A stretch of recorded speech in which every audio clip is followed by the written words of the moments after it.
everyone. Thank you for having me.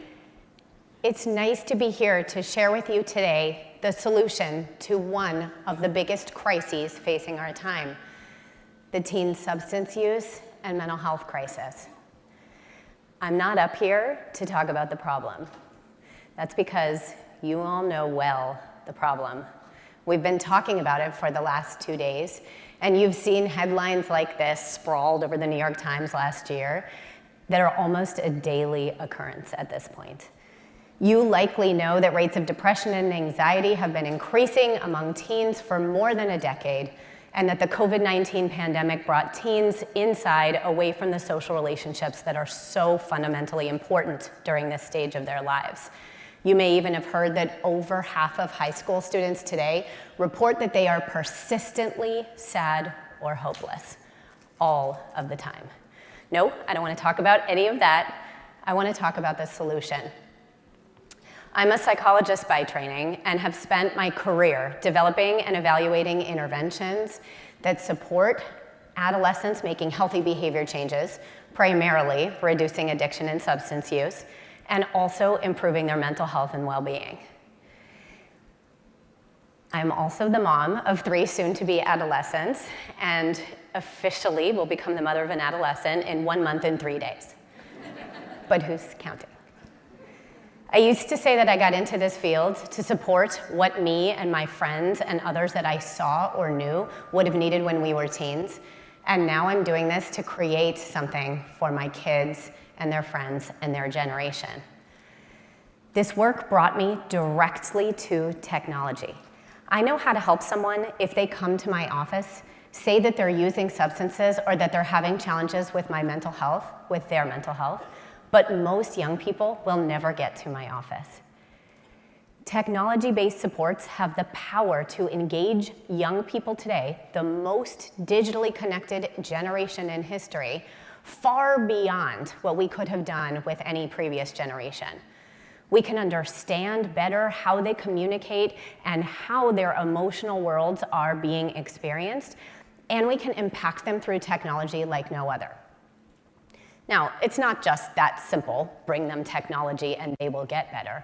We now know from a number of clinical trials, including ones in my lab at UC San Francisco, as well as others, that there's a powerful catalytic combination in engaging technology that's based on the science of behavior change and interventions that we know work for young people, and touch, the live human component, that when brought to technology can both enhance the likelihood that young people will actually want to use something that's good for them, and give them that extra level of support, that validation, that connection, that non-judgmental, soothing support that is so important and impactful and exists in clinical relationships, mentoring relationships, and others, and that young people are lacking so much today. So I'd love to share with you 2 case studies of collaborative work that I've conducted that combine the catalytic power of technology and human-centered support to support teen mental health. The first is the Quit the Hit vaping cessation intervention delivered over Instagram. Quit the Hit was a collaboration between the Hope Lab Social Innovation Lab, where I used to direct research based in the Bay Area, the Rescue Agency, that I think everyone in this room knows well, and the UC San Francisco Center for Tobacco Control Research and Education, where I was formerly faculty and now collaborate closely with Dr. Pam Lang, its director, who helped with this work. Quit the Hit combined the technology support that existed on the platform of Instagram with the ability to design messaging and adapt what, again, I knew would work if someone came into my office, told me they vaped and needed help quitting, and take it to a platform that is so much more beautiful, fun, engaging, and that teens are so much better connected to than they might be, yes, even to me in my office. We also had a live human component, which was a group guide, coaches that functioned a lot like sports coaches that would help a group of teens who were all trying to quit together, bond as a group, help use cognitive and behavioral coping skills together to be able to get through the challenge of quitting vaping and work through challenges together, both individually and as a group. Hope Lab's designers, who were experts in making digital products that are beautiful and would have meaning in the lives of young people, worked closely with teens who vape to design the intervention that you see here. They worked to hear what values teens had that they wanted to bring to the groups. That helped to develop a set of values that all teens who came to one of the Quit the Hit groups had to agree to in order to participate together. They helped to design a gamified version of skill accumulation that was far more fun than the cognitive and behavioral intervention that it was based upon, and goodness knows much more cool and interesting than anything I could have designed in my research lab alone.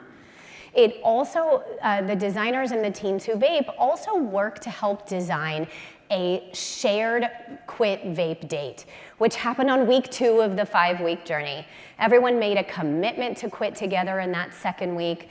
They prepped to get everything they needed to be able to make that change together, and they worked through the challenge of getting through an often physically and definitely emotionally addictive process together. There was a power in the group process and with the coach, and that's one of the reasons that we believe 78% of the group members engaged with the coach and or their peers in the context of one of the groups. We also saw extremely high early indices of satisfaction and impact. 85% of the teens who participated in one of the Quit the Hit groups said they would apply quit tips from the groups, and 91% of the teens in the group said they would recommend the groups to a friend. That is far greater than anything I possibly could have done in my research lab. The Center for Tobacco Control Research and Education at UCSF is undergoing a clinical trial of Quit the Hit now, and we expect data collection to be completed at the end of this year. The second case study I'd love to share is the company where I am currently Chief Clinical Officer, BeMe Health. BeMe is an app-based platform that's addressing the teen mental health crisis through mobile technology. We knew and believed that teens would need to have the support in the palm of their hand, literally, in order to be able to feel comfortable and confident that they could reach out to that support anytime and get the skills they need to address mental health challenges and support long-term thriving and resilience. Yet again, we knew at BeMe, we were frankly humble enough to know that no amount of expertise in any given subject could possibly account for the importance of working directly with teens themselves.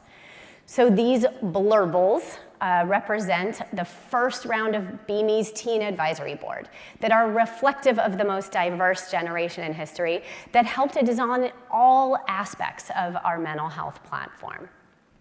They told us how they wanted to communicate with coaches. They told us what they wanted to see and do in activities in an app. They also told us that it needed to be an entirely teen-centric and teen-only platform from the get-go. Does that mean that support systems are not involved? No, not at all. In fact, teens quite often really want to engage their support systems, but they want to do it on their terms, when and how they need it. So BeMe is entirely a teen-centered space. And let me tell you a little bit about what it entails.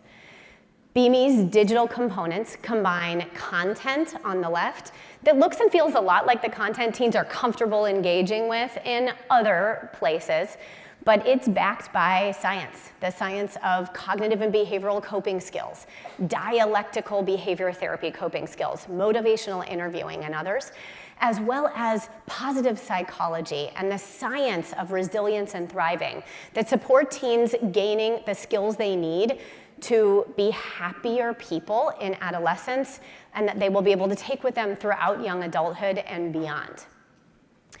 Interactive activities help teens to practice the coping skills that they're learning in content, and they do so in an engaging way far beyond anything that they're seeing on other platforms.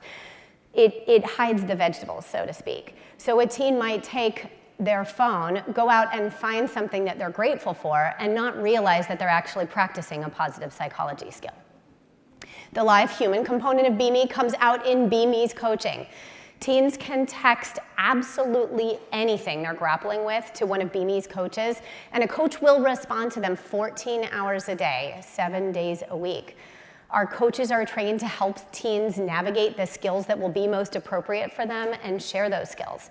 They also help teens elevate to a higher level of care if needed, and they can find clinical support directly in the BeMe app through telehealth psychotherapy visits with licensed professionals. I wish this weren't the case, but we could not have designed a mental health app for teens without considering the need for crisis support. So teens can also find 24/7 live and digital-based crisis support right at their fingertips on the BeMe platform.